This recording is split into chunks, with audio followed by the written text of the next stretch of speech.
Good afternoon po. Ay, apat na pala. Oo nga pala.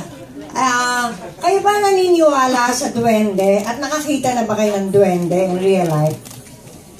Kian, do you believe in duendes? Duendes? Yes. Duendes? Hindi hopit.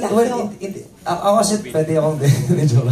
Pero kumbaga, hindi pa ako nakakita ng duwende. Pero naniniwala rin ako sa kanya at one point. At the same time, may konti rin sa akin na totoo kaya pa talaga sila. Alam mo yung gano'n. Yung mystery na kung totoo sila o hindi. So naglalaro lang siya sa akin hanggang ngayon. Naglalaro lang? Oo, naglalaro lang siya sa akin hanggang ngayon. Mga palaro pala. Mati, ikaw, do you believe or has seen? Wala pa po eh. I haven't seen yet.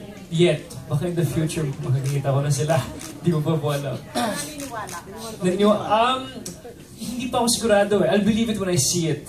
Parang gano'n. Oo, naglalaro din sa utak ko. Naglalaro din sa kanya. Alex?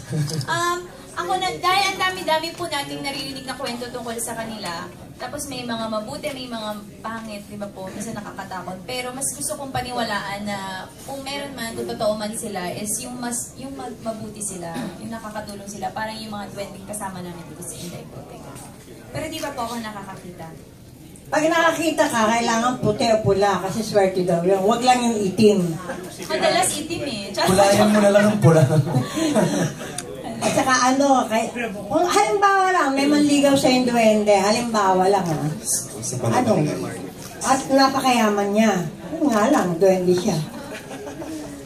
Sige, idikit natin sa plot ng Inday Bote. Oo, para may connect. May connect Kung may manligaw sa yung duwende, bilang ikaw naman ay dikit sa mga duwende dito. At mayaman daw yung duwende. Oo.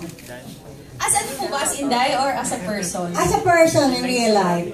As a If person. ever lang. Siyempre gusto mo po naman yung makakatuluyan mo is yung pareho mong tao, di ba? Pero naniniwala ka sa laman lupa. Napunta na sa laman lupa. Laman lupa, sa mga Parang hindi na cute, ano? Kaya pang sige, nakakatakot ng pan naman po ito.